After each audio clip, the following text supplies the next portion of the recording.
Welcome to The Advocate, where topical issues are discussed in a no-holds-barred manner. In other words, we call a spade by its name. My advocacy today is on the empowerment of the girl child. Bola Yaya is demystifying the ideology of feminism. Victor talks on entrepreneurship, education, and finally, Dolapo will be talking on the power of leaders of technology. Sit back, the panelists are here to present your Sunday dose of provoking thoughts with no holds bar after this break. The girl child. Every 11th of October, the world commemorates the girl child, irrespective of their various cultures, race, or background. The world is home to more than 1.1 billion girls under age 18 who are poised to become the largest generation of female leaders, entrepreneurs, and change makers the world has ever seen. Girls are breaking boundaries and barriers posed by the stereotypes of exclusion, including those directed at children with disabilities and those living in marginalized communities. As entrepreneurs, innovators, and initiators of global movements, girls are creating worlds that is relevant for them and the future generations. Achieving gender equality and women's empowerment is integral to each of the 17 Sustainable Development Goals, only by ensuring the rights of women and girls across all the goals. We get to justice and inclusion, economies that work for all, and sustaining our shared environment now and for future generations. The theme for the 2020 International Day of the Girl Child, Digital Generation, Our Generation, emphasizes the importance of adequate technological exposure of girls to the extant digital realities of the world. While the pandemic has accelerated digital platforms from learning, earning, and connecting, some 2.2 billion people below the age of 25 still do not have internet access at home. Girls are more likely to be cut off. The gender gap for global internet users grew from 11% in 2013 to 17% in 2019. In the world's least developed countries, it hovers around 43%. But the gender-digital divide is about more than connectivity. Girls are also less likely than boys to use and own devices and gain access to tech-related skills and jobs. Only by addressing the inequality and exclusion that span geographies and generations can we usher in a digital revolution for all, with all. In order to address the gender divide in digital technical skills from home perspective to global view, the following should be put into consideration. Proper and adequate education. When you educate a boy, you educate an individual. But when you educate a girl, you educate a generation. Safe environment for girl child to thrive beyond the menace of gender prejudice and gender-based violence. Intentional development for secured future. The girl child is a child in need of adequate nurturing and not a bride. Enhancing security and protection of both the girl child and her neighbor. Well, this month of next week we are going to have on Monday the Day of the Girl Child, International Day of the Girl Child. And according to what I just read, the theme is on digital generation, our generation.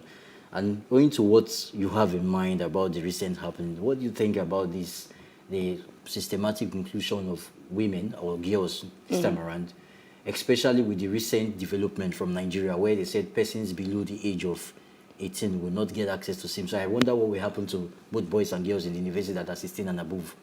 Yeah, I think the old girls' inclusion, feminism, it has been on the rise since like the past years, and it's still on the rise. And I think we should keep encouraging it because that has allowed more girls to come out, to take their rightful places in positions, to get like a seat at the table in some rooms that they thought they could not enter. So I just think like this is a very interesting topic, and that is coming from a male speaker to bring it up. It's very interesting. And yeah, we are looking forward to 11th of October, where again, in all women will come in unison to speak again about our rights as girls, as women, and as females around the world.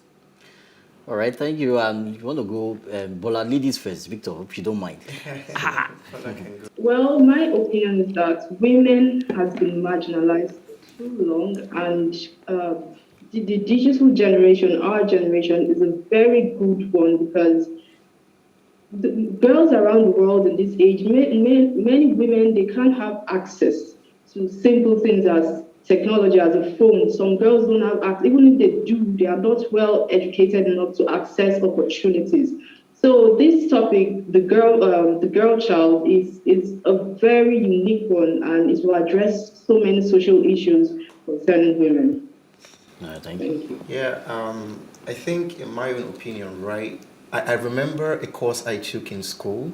It was Educational Foundational, EFC, so Educational Foundation or something, EFC 101. So there's a part in that that says the boys went to school and the girls stayed at home.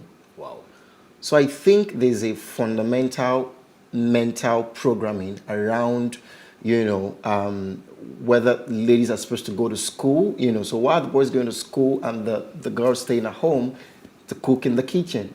So I see a lot of fight, feminism, which is good. I see a lot of, gender equality and all of those things, which is pretty much good. However, we need to first of all deal with the mental programming. I mean, when you talk to an average Nigerian man, there's a certain mentality they have about women.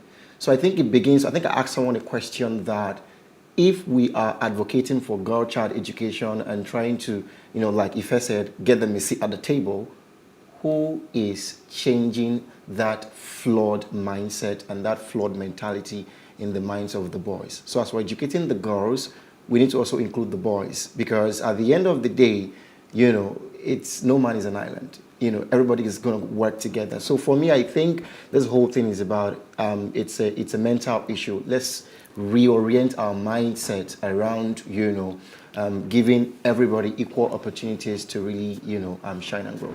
Well, thank you very much, Victor. What you said is actually true, because the mind is the beginning of everything. True. We need to debug our mindset and reorientate ourselves. There is a particular state in Nigeria, I will not mention the states, in the north, where at first they said a girl should not have access to a smartphone. And then they have their own sort of religious police. And then later they come up, they want to monitor what they are going to do with their phones or something. And then we're talking about this era of Facebook, Instagram, and people are there connecting to different parts of the world. You can be in your room and take a course online.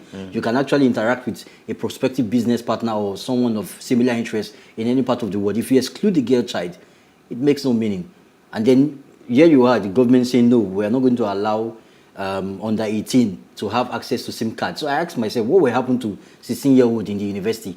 They need it. And then if you would not allow under 18 to have access to SIM card, why should you allow under 10 or even under 12 to even get married?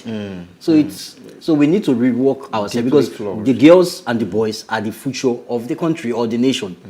When you conduct a data analysis between line-up men, I'll go back to Nigeria, right? Because it's really deep, even Africa.